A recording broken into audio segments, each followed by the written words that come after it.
Hey guys, it's been kind of a while. I do have some things to update you on though. I was out of town last weekend. I actually wasn't able to do any running. I was with the UCSB Earth Science Department on a geology field trip, so I didn't run that weekend, but we hiked pretty much all day, so I figured I'm not going to lose much fitness from that. Yeah, I was in the Mojave during that time, and now I'm back. And as many of you guys might know, last Thursday, which is the day I was leaving, the winds were really high in California, and there was a number of horrible wildfires. One of them was down here in SoCal that burnt just some properties. Not quite the scope of the one in NorCal, but the one in NorCal, which is in actually my home county, just a few minutes, maybe 15-20 minutes outside of Chico, was quite horrific. The death toll right now is 71. And that's going to go way up. A lot of the bodies aren't even going to they won't even find a lot of them because it's mostly ash. So that's a horrible situation. I've been thinking a lot about Chico and about Paradise, and maybe I'll throw a link down in the description. And if you'd like to donate to help everything out, that would mean a lot to me and a lot to my community. So that's quite terrible. It's something that has been on my mind for a long time, like I said. But more running related, the entire Sean O'Brien 100K course down here in SoCal was pretty much destroyed. And I just got an email yesterday saying from Kira Henninger that the 100K would be canceled this year. So this race evades me. I have a DNS, a DNF, and then, closure due to wildfire. So 3 times, 3 failures. This last one's not really my fault though. Anyway, once the fire happened, I kind of had to make a snap decision and try and figure out what I'm going to do for my qualifier, because I'll be leaving for New Zealand in February.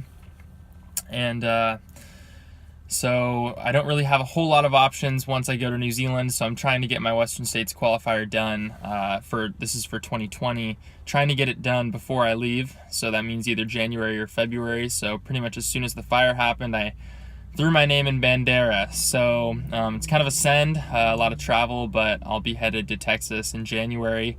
It does mean that I have 1 month less to prepare for the 100K, which is kind of ridiculous. But that's what we got right now. And fortunately, I think I'm in pretty good shape. I've been running pretty much 10 miles on a regular day in the mornings, and then today I'm going to do something a lot longer.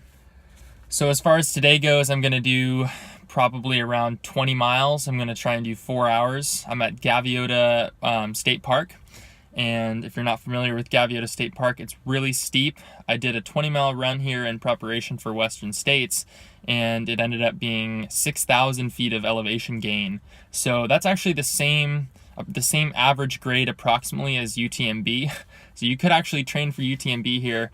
I think my average pace then was around 13:30 to 14 minutes, which sounds really slow to many of you maybe, but keep in mind that's actually UTMB winning pace, around 13 or 14 minute miles, because yeah, it's pretty steep. So we'll be doing a lot of hiking, and should be fun.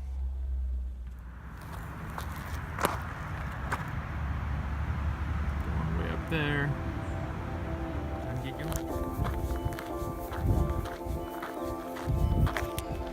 All right, we're at 2 miles now. I've climbed 1,300 feet. Almost 32 minutes now, about to take first gel of the run.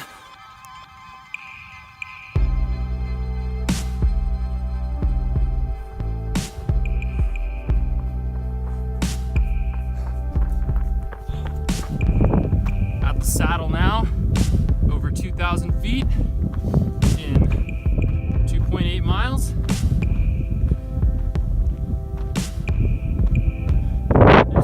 There. I'm gonna go this way for a little bit. 800 feet. Oh man, hell of a view.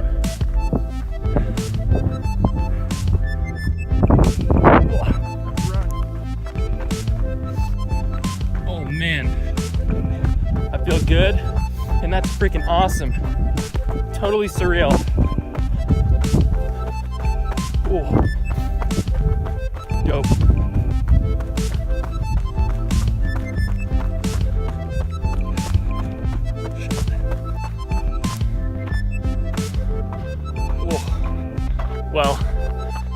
a lot of time in the last 45 minutes. A lot of runnable sections there.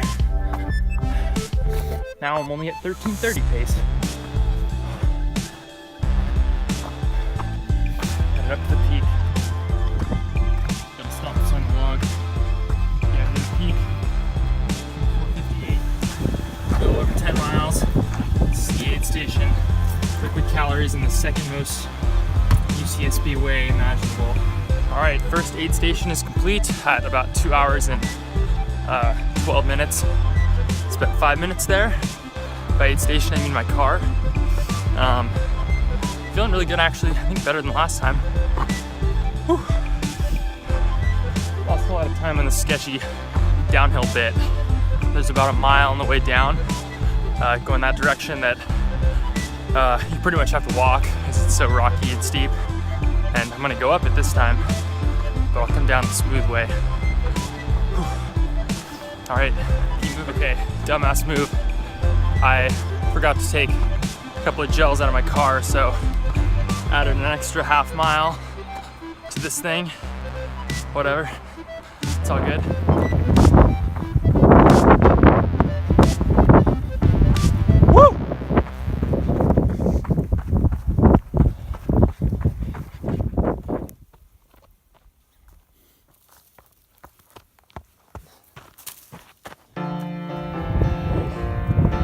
It's not a bad place to be a geophysics student. A lot of interesting geology up here. Alright, this is the crux of this run. We've got another 900 feet to climb over steep rocky terrain, and then some rolling hills for a couple of miles, and that's all downhill. But this is definitely the hardest part.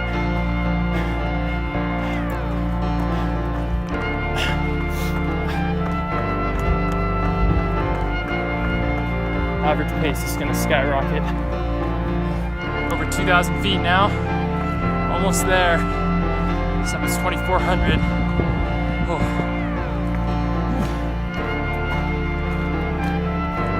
Climb's done.